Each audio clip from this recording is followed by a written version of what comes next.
Right, any other questions po? Ms. Cathy? Gusto ko lang po ng paglilinaw, medyo ang daming input na ano.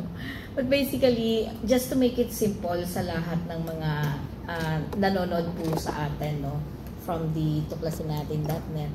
And for me to be able to discuss it clearly to the public sa radyo namin sa DZXL, ang ating katipunan.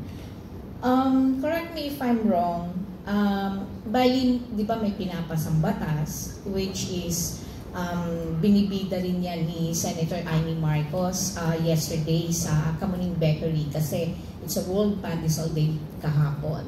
So yun yung dinadahilan niya na kaya gusto niyang manalo uli sa bilang senador ay isa yan sa parang priority bill niya.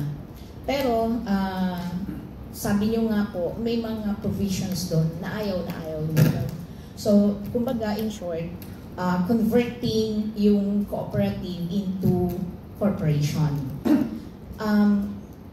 Sa isang salita po na pwede nating ibigay sa taong bayan na pagpapaliwanag,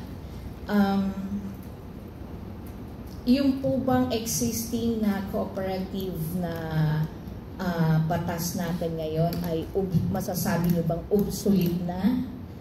At yung bago na inihahain nila ay tila makakasama sa mga, hindi lang sa mga cooperative members, but of course, sa taong bayan.